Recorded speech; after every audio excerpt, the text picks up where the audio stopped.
My story. On the final day of my sophomore year of high school, I was hit in the face with a baseball bat. As my classmate took a full swing, the bat slipped out of his hands and came flying toward me before striking me directly between the eyes. I have no memory of the moment of impact. The bat smashed into my face with such force that it crushed my nose into a distorted U-shape. The collision sent the soft tissue of my brain slamming into the inside of my skull. Immediately, a wave of swelling surged throughout my head.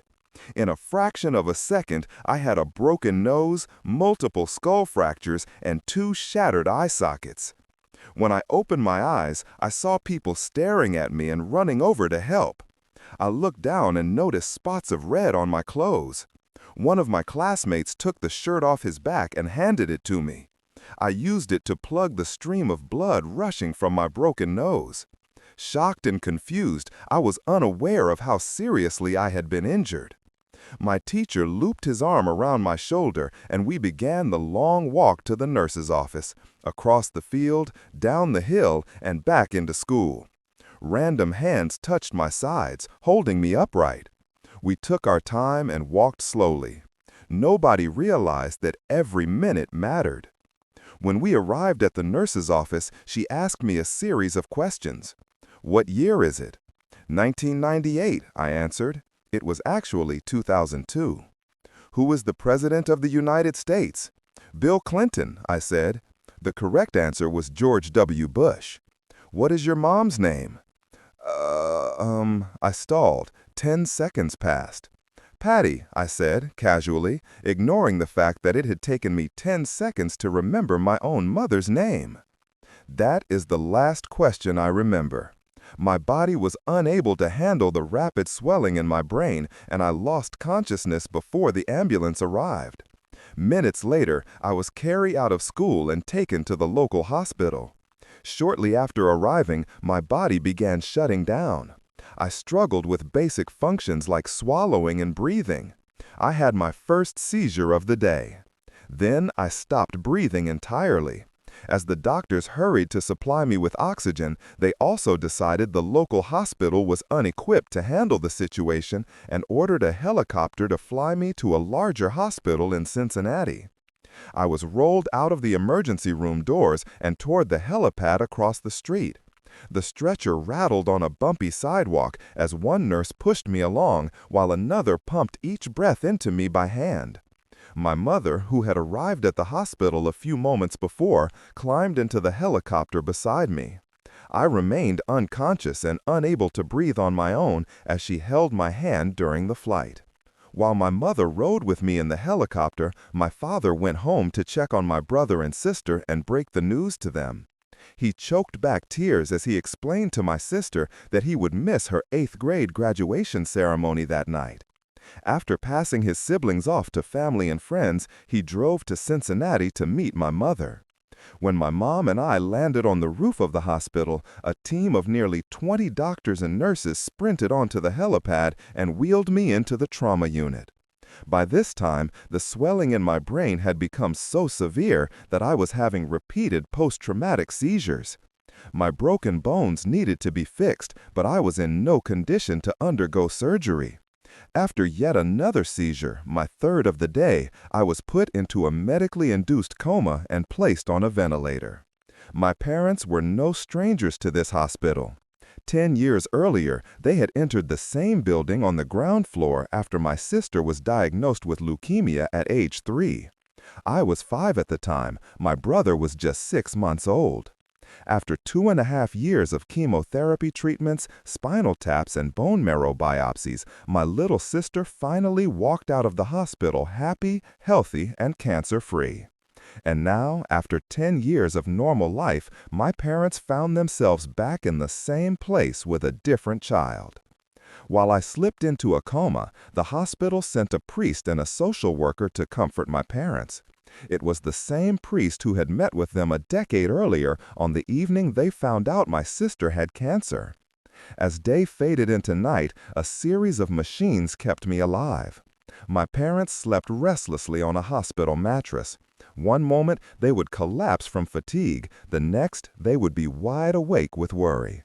My mother would tell me later, it was one of the worst nights I've ever had. My recovery.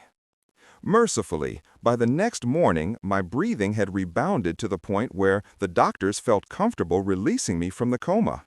When I finally regained consciousness, I discovered that I had lost my ability to smell.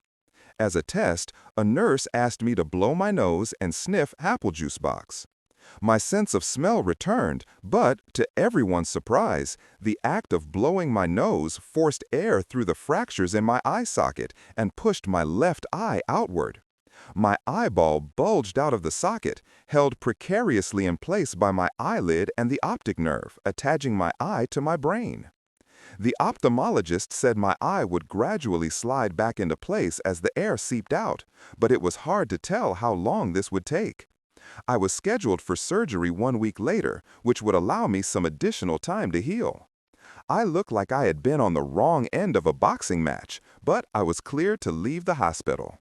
I returned home with a broken nose, half a dozen facial fractures, and a bulging left eye. The following months were hard. It felt like everything in my life was on pause. I had double vision for weeks. I literally couldn't see straight. It took more than a month, but my eyeball did eventually return to its normal location. Between the seizures and my vision problems, it was 8 months before I could drive a car again. At physical therapy, I practiced basic motor patterns like walking in a straight line. I was determined not to let my injury get me down, but there were more than a few moments when I felt depressed and overwhelmed. I became painfully aware of how far I had to go when I returned to the baseball field 1 year later. Baseball had always been a major part of my life. My dad had played minor league baseball for the St. Louis Cardinals, and I had a dream of playing professionally too. After months of rehabilitation, what I wanted more than anything was to get back on the field.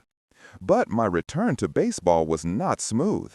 When the season rolled around, I was the only junior to be cut from the varsity baseball team. I was sent down to play with the sophomores on junior varsity. I had been playing since age 4, and for someone who had spent so much time and effort on the sport, getting cut was humiliating. I vividly remember the day it happened. I sat in my car and cried as I flipped through the radio, desperately searching for a song that would make me feel better.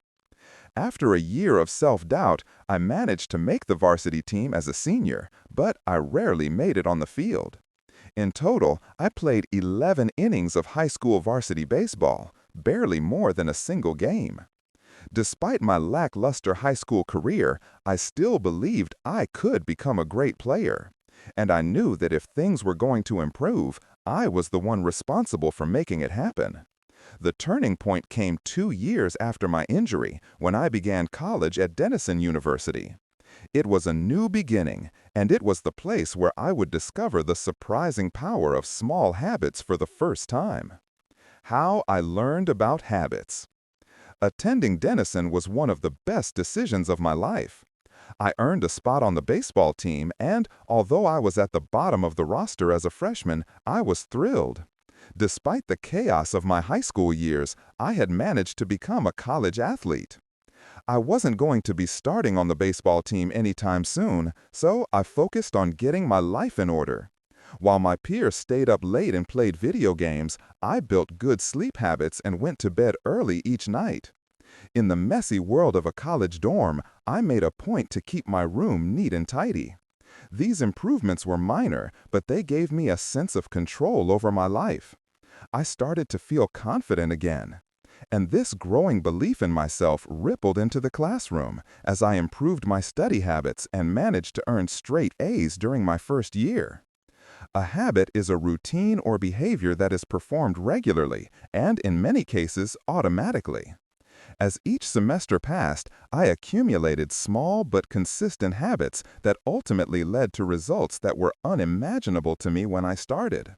For example, for the first time in my life, I made it a habit to lift weights multiple times per week, and in the years that followed, my 6-foot 4-inch frame bulked up from a featherweight 170 to a lean 200 pounds. When my sophomore season arrived, I earned a starting role on the pitching staff.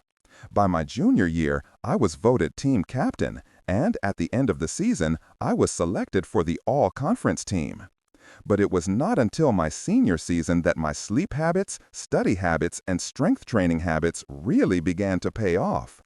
6 years after I had been hit in the face with a baseball bat, flown to the hospital, and placed into a coma, I was selected as the top male athlete at Denison University and named to the ESPN Academic All-America team, an honor given to just 33 players across the country. By the time I graduated, I was listed in the school record books in 8 different categories. That same year, I was awarded the university's highest academic honor, the President's Medal.